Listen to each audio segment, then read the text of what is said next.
ምንድነው መሪነት አሁን በነ አረጋ በነ እነዚህ ሰዎች እንደው ስማቸውንም በዝርዝር መጥራቱ ራሱ ያሰለቻል እነዚህ ሰዎች እንደው በቤተሰብ ደረጃ ባርነትን አገልጋይነትን የተቀበሉ ካልገልጋይነት ባሻገር ምንም አይነት ልጠቅስላቸው ምችለው ነገር የሌለ በባትሪ ተፈልገው የተገኙ አገልጋዮች መሪነን ብሎ እኛን ካላከበራችሁ ውጤቱ ዜሮ ነው አለ በሌሎች ክልል መሪዎችን ቀናለን እንዴት ነው ማትቀናው አገልጋይ እኮ አንተን ማን መሪ ያደረገ አንተ እኮ አሽከር ነህ አንተ እኮ የቤት ውስጥ ሳሎን ማነው የሳሎን ውስጥ ባሪያ ነህ ስለራስ እንኳን አትወስንም እንኳን አይደለም ስለ አማራ ህዝብ የሚል ጥያቄ ቢነሳለት ምን ሊመልስ ነው አረጋ ከበደም ሆነ አገኘው ተሻገር ትንሽ አንዳንድ ጊዜ አንዳንድ እንደው አለማወቅ ደፋር ያደርጋል ደረጃ ልክ ነው መሳይ እዚህ ጋር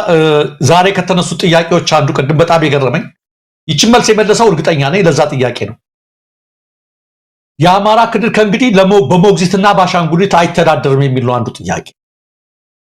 ጥያቄ የነበረው ዛሬ ከተነሳባቸው ጥያቄ አረጋ ከበደን በሰውነቱ ላልንቀው ይችላል በሰውነቱ በስላሴ አምሳሌ የተፈጠረ እኔን የሚመስል ሰው በመሆኑ በሰውነቱ አከብረዋለሁ ማንኛውንም ሰው አረጋ ከበደን የአማራ ህዝብን ያስተዳድር ይብራ ብለህ ስታመጣይ ግን ህዝብን የናቀው ያዋረድከው አንተ ነህ እልሃለሁ አገኘው አንተ ነህ ህዝብን የናቀው ያዋረድከው ሰው የሚከበረው በምኑ ነው በምግባሩ አክብሩኝ ብሎ ሰው አይከበርም በፍጹም አይከበርም ሰው አክብሩኝ ብሎ በመከባበር የሚሆን ነገር ማክበር ካንተ ምግባር የሚመጣ ነገር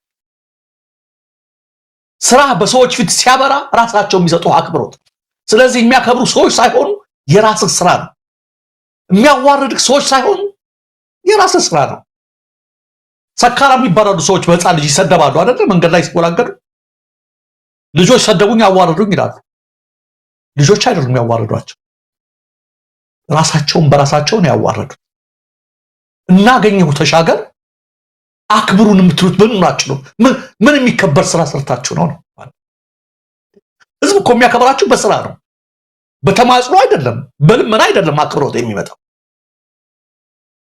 ይህን ጸጋ የምታገኙት በምግባራችሁ በእውነታችሁ በስራችሁ ነው ለዘመናት ይህን ህዝብ በቲፒኤልኤፍ ስታስቀጠቀጡት ኖራችሁ በሐውልት እስከሚቆም ድረስ የአማራ ህዝብ ይሰደብ እናንተ የሐውልቱ ውሃ ጠጭ ነበራችሁ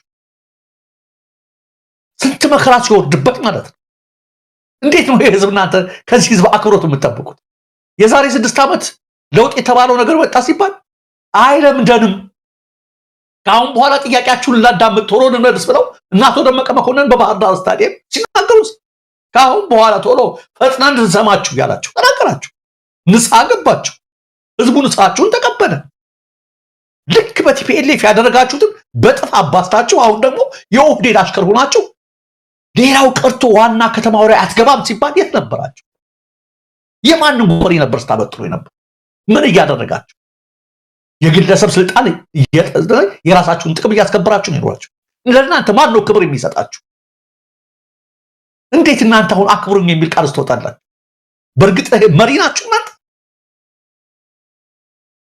መሪ ናችሁ ተላላኪ ምን ክብር አለው ምን የፌደሬሽን ምክር ቤት አፈ ጉባኤ ስለተባላችሁ ትልቅ ስልጣን ያዛችሁ አይመስልም እናውቀዋለን ማን እንደሆነ ማለት ነው ምክትል ኢታማጆር ሹም ስለተባለው አባ ፈላጭና አዛዥ ናቸው ይላል እናውቀዋለን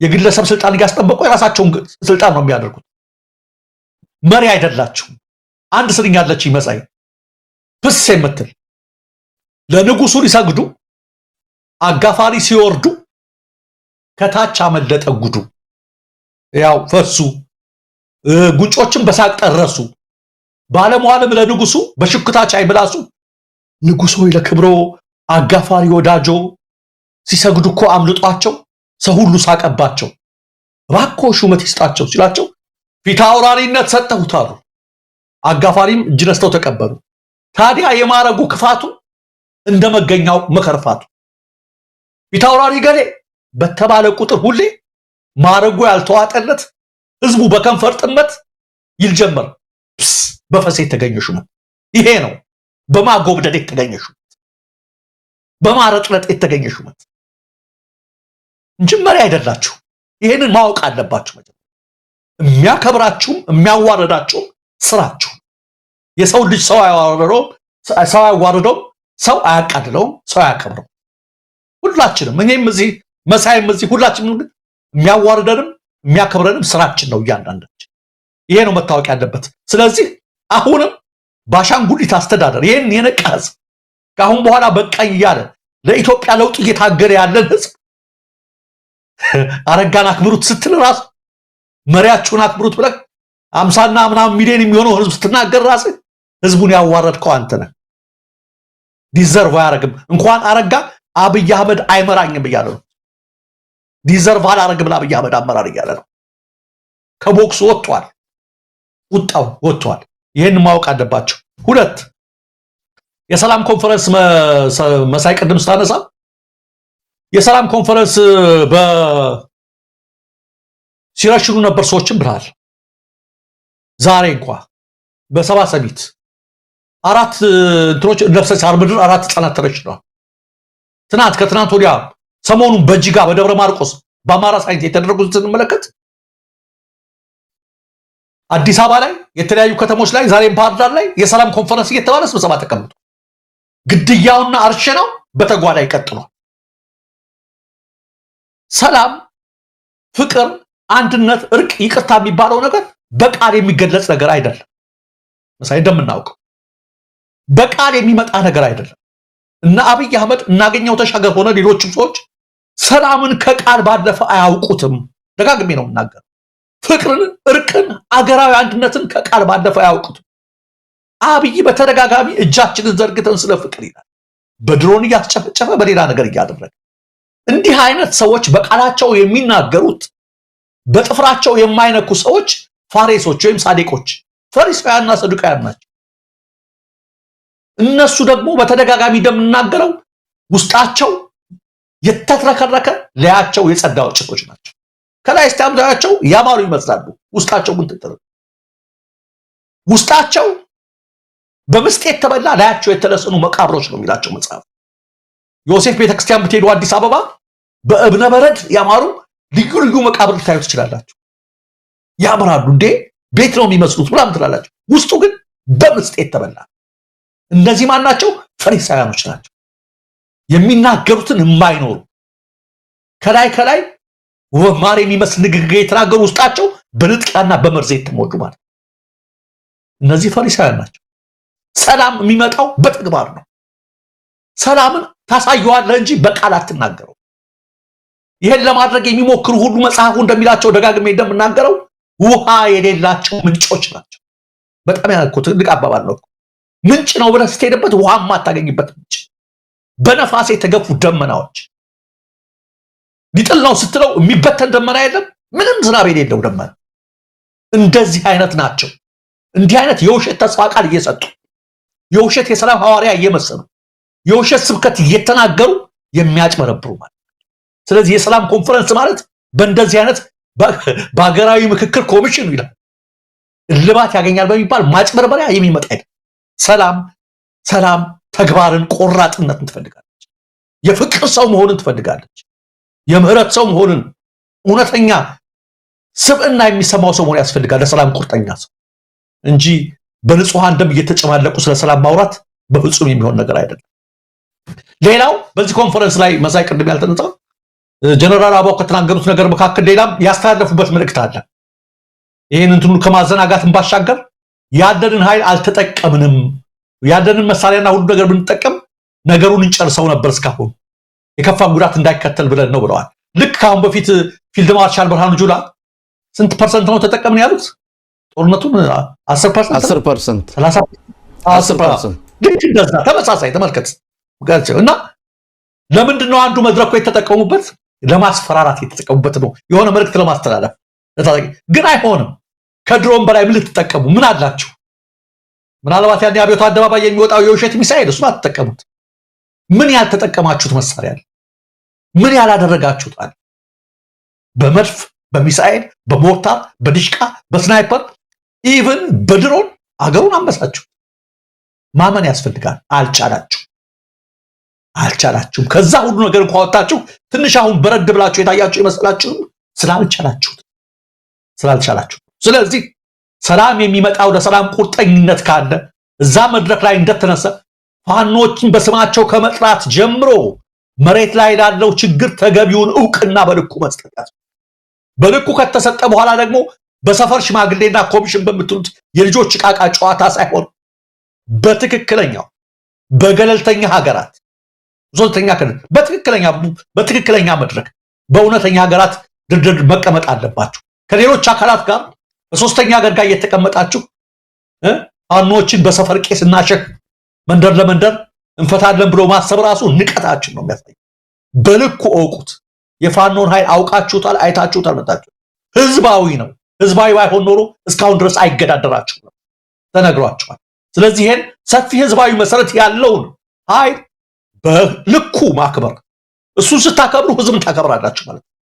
በልኩ ዕውቅና መስጠት የችግሩ ጥልቀትና ስፋት አይታችሁ ያም በሚመጥን መድረክ በሶስተኛ ሀገራት በሌላም ነገር ቢሆናል ያን ነገር ማድረግ ነው እንጂ በሰፈር ሽማግሌ ንፍታው በምክክር ኮሚሽን ንፍታው ማለት የሰላም ኮንፈረንስ ሳይሆን ፌዝ ነው የሚሆነው ለማለት ነው።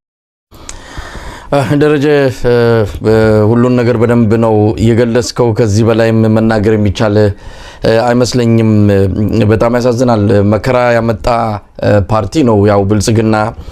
ዛሬ በትክክል እንኳን በቀናነት እውነት ችግሩ ገብቷቸው እውነት ለመፍትሄው አስበው ከሆነ በዚህ መልኩ አልነበረም መምጣት ያለባቸው። አሁንም ማጭበርበር፣ አሁንም ማታለል፣ አሁንም እንደው በጣም ያሳዝናል። እንደው ጊዜ ማጥፋትም ነው በዚህ ጉዳይ ላይ ራሱ የነሱን ቲያትር እያነሱ ይሄን ያህል ደቂቃ ወስዶ ማውራትም እንደው አንዳንድ ጊዜ ድርድርም አስፈላጊ ነው እንላለን። አዎ ድርድር የሁሉ ነገር መቋጫ ነው። ድርድር በጦርነትም ተዋግታ አሸነፈም ድርድር ይኖራል የሚል ነገር ይመጣል። ግን ከነዚህ ሰዎች ጋር እውነት አንዳንድ ጊዜ ባለፈው ምንድነው የኦሮሞ ነጻነት ሰራዊት ያለው ነገር አለ። ከዚህ ከአብይ ጋር መደራደር በጣም እምነት የሚያጎድል ነው። ካዲ ሰው ነው።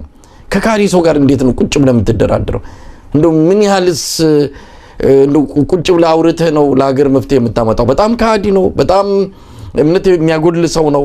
እንዳለ ፓርቲው በእሱ አምሳያ የተቀረጸ ስለሆነ ብልጽግና ጋር ቁጭ ብለው የሚደረግ ድርድር እውነት ጊዜ ማባከን ነው። ፋኖ እንዳለው ይሄ በሰበሰ ስርዓት፣ ይሄ የሞተ ስርዓት ነው። ከዚህ ስርዓት ጋር እንደው ተደራድሮም መፍትሄ ያመጣሉ ማለት የሚቻል አይደለም። ስለዚህ አቅምን አጠናክሮ ወደፊት መግፋትና በደንብ አድርጎ ይህንን ስርዓት የቀረውንም ትንሽ አቅም ነው የቀረችው እሷንም አቅም መጨረስና ከሌሎች የኢትዮጵያ ኃይሎች ጋር ሆኖ ኢትዮጵያን ወደሚቀጥለው የሽግግር ምዕራፍ መውሰድ እንጂ እነሱ በመጡና በሄዱ ቁጥር ስለ ድርድርና ስለ ምንድነው ውይይት እያወሩ ጊዜ ማባከን የሚያስፈልግ አይደለም። ደረጃ እንግዲህ የአማራ ክልል ሁኔታ በአሁን ሰዓት በምን እንዳለ መረጃዎችን ካንተ ምናልባት የምናገኝ ይመስለኛል።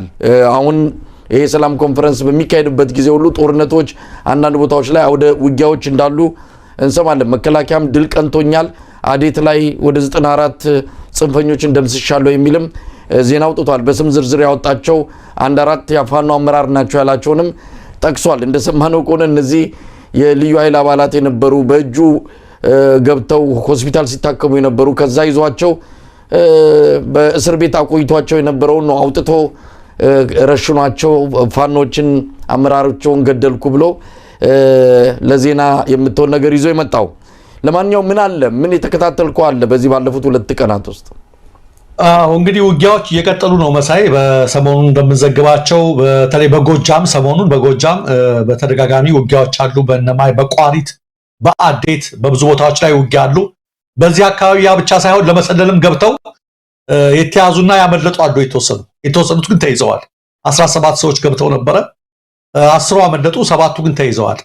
ግን መከላከያ ባወጣው ዜና ላይ ትናንትና በጃዊ 10 እጃቸውን ሰጡ በፈቃዳቸው አለ። እጃቸውን አልሰጡም። ከ17ቱ 10ቱ ተመልሰው በማብለጣቸው ነው። በበርካታ ቦታዎች ላይ ውጊያ አለ። በነብሴ ሳር ምድር በብዙ ቦታ ላይ እና በዚህ ውጊያ ላይ የከፋው ነገር በተጓዳኝ ሰሞኑን መሳይ በዜና ላይ እንደገለጽ ነው በብዙ ቦታ ላይ የደፈጣ ጥቃቱን በሄደበት ቁጥር ልክ ጥቃቱን ተከትሎ የሚፈጠመው እርምጃ ነው የበሳው። ይሄ በንጹሃን ላይ የሚደረገው ግድያ እየጨመረ መምጣቱን ነው።